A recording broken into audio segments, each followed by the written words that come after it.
The email landed in my inbox at 11:42 on a Tuesday morning, sent to me by mistake, meant for someone else entirely.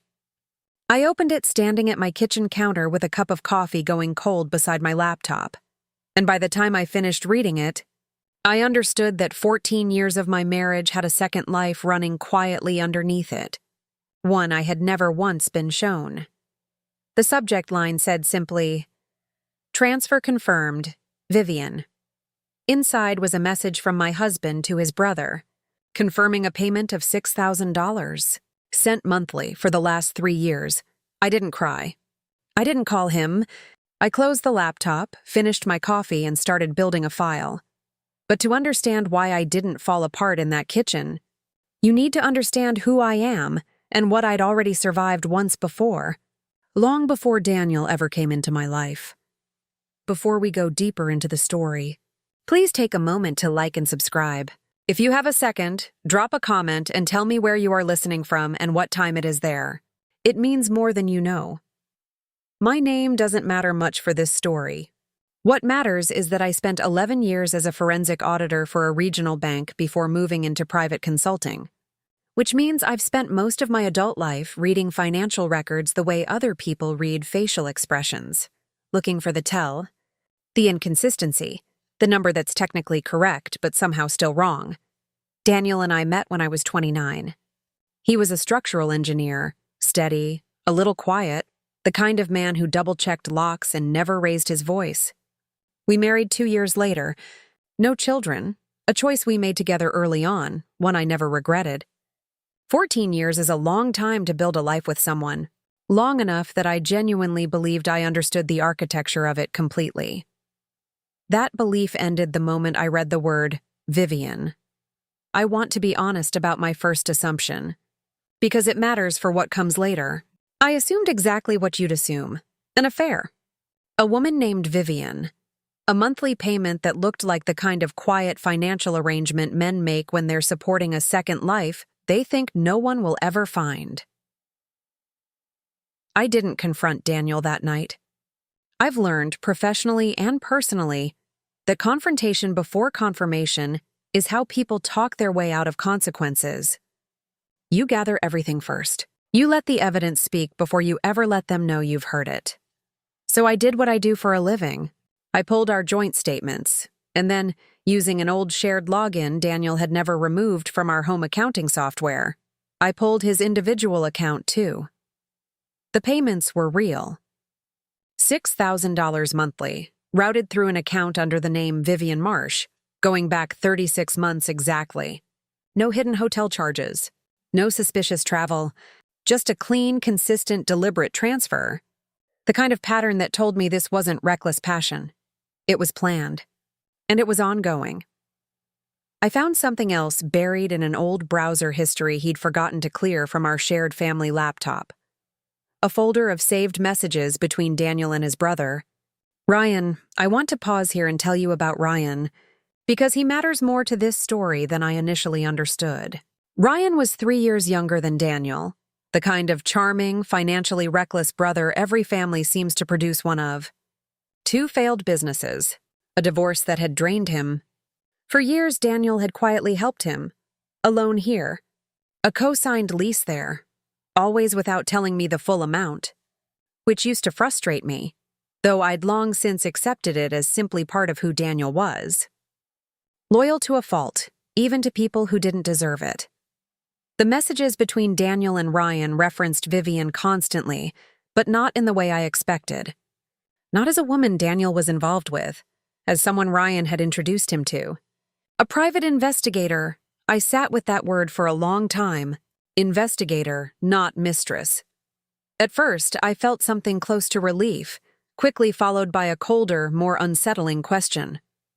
If Daniel had been paying a private investigator $6,000 a month for 3 years through his brother, without ever telling me, what exactly was he investigating? And why did it need to be hidden from me specifically, if it had nothing to do with betrayal? I kept digging instead of confronting him, because I needed to understand the shape of this before I let either of them know I'd found it. I found an old email chain, further back than the others, dated almost 4 years earlier. right around the time my father died. My father's death had always been explained to me simply, a heart condition. Sudden, no warning, nothing anyone could have done. I had grieved him fully, completely, the way you grieve someone whose death makes a kind of tragic, arbitrary sense. I had never once questioned the story, because there had never been a reason to. The email chain suggested there was. It was a message from Ryan to Daniel, sent 2 weeks after my father's funeral. The subject line read, "We need to talk about the property before she finds out." I read it twice before the meaning fully landed. My father had owned a small parcel of undeveloped land on the edge of town, inherited from his own father, worth very little at the time he bought it decades earlier. In the years since, the area around it had been quietly rezoned for commercial development. That land, by the time of his death, was worth considerably more than anyone in my family had ever realized, including, apparently, me. Ryan, it turned out, had known about the rezoning plans months before my father died, through a friend on the local planning committee, and according to the emails, Ryan had spent those months trying to convince my father, his own father-in-law by marriage, since Ryan had briefly dated my cousin years earlier and remained loosely connected to our extended family circle, to sell the land to a shell company Ryan had quietly set up, at a price far below its true emerging value. My father had refused. Multiple times, according to the messages, he'd told Ryan, in writing, that he intended to leave the land to me, and that he'd already spoken to a lawyer about updating his will to reflect its new, higher value. He died 3 weeks after that email was sent. I need to be careful here, because I don't have proof of anything beyond what I'm about to tell you, and I want to be honest about the limits of what I actually know, rather than what I feared in the days after finding this. The messages didn't prove Ryan caused my father's death. My father had a documented heart condition. The medical explanation was real and consistent with his history. What the messages did prove was something else. Something Daniel had apparently discovered on his own, long after the funeral, and had chosen to investigate quietly rather than tell me. Daniel had found the same email chain roughly 4 years ago, going through some old files on a shared drive Ryan had accidentally left open.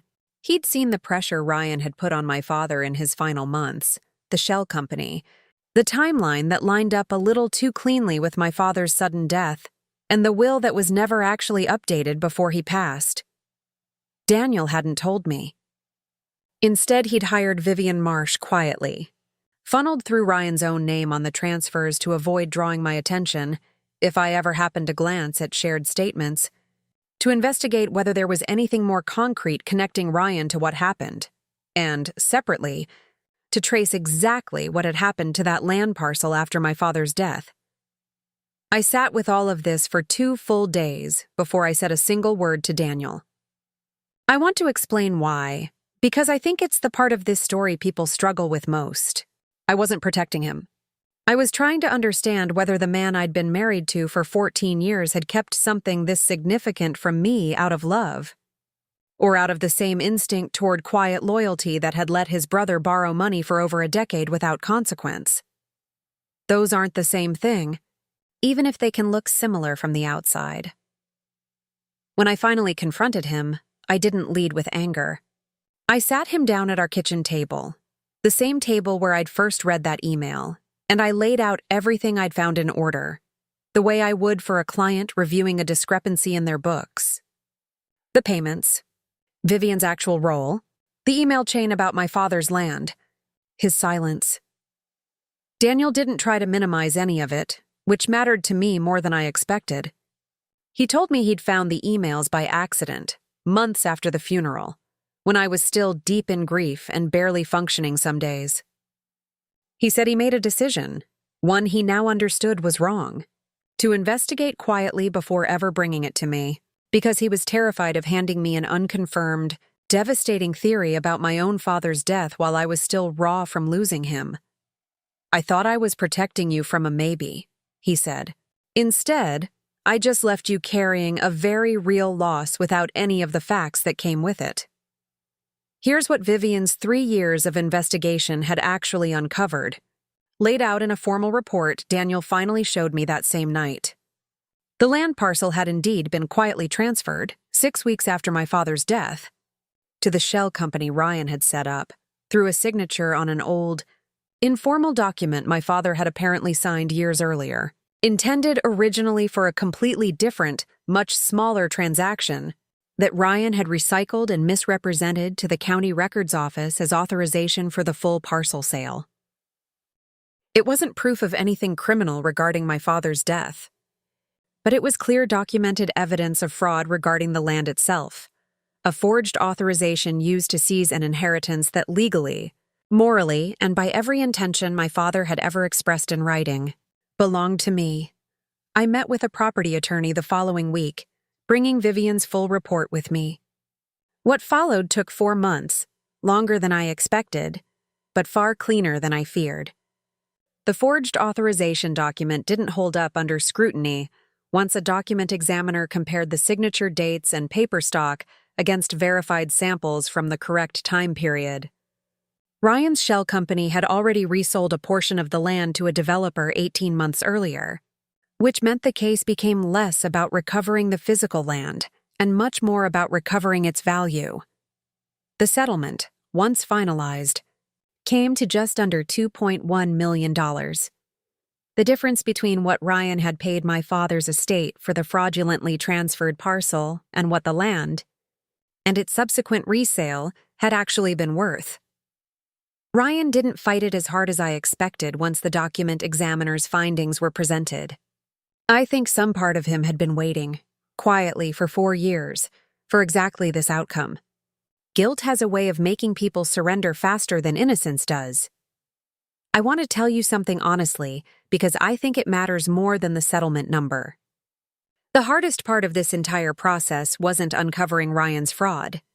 It was sitting with the realization that my husband had carried this alone for years, choosing silence out of a kind of protective love that, however well-intentioned, had still cost me years of grieving my father without the full truth of how he'd spent his final months. Pressured, worried, trying to protect an inheritance for a daughter he'd never gotten the chance to properly warn. Daniel and I are still married. I won't pretend the discovery of what he hid didn't change something between us, because it did. We spent months in counseling working through exactly that, the difference between protecting someone and simply deciding for them what they're allowed to know about their own life.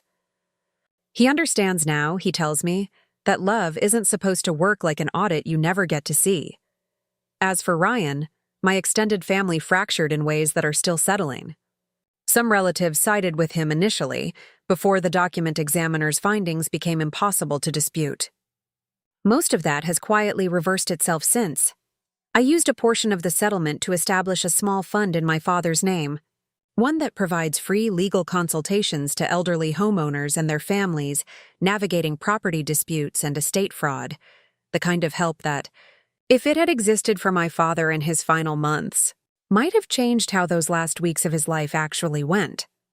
I think about him often, not with the grief I carried for the first 4 years, but with something steadier now. He tried to protect what was rightfully mine, right up until the very end, even when the people closest to him made that harder than it should have ever been. Sometimes the truth doesn't arrive the way you expect it to. Sometimes it comes in a misdirected email with someone else's name in the subject line, and it takes you somewhere far deeper than the betrayal you originally feared. If you've made it this far with me, do you think Daniel should have told her the moment he found those emails? Or do you understand why he waited? Let me know in the comments where you're watching from tonight. And if stories like this one matter to you, make sure you're subscribed to Justice Unfolds, because every story here has a reckoning.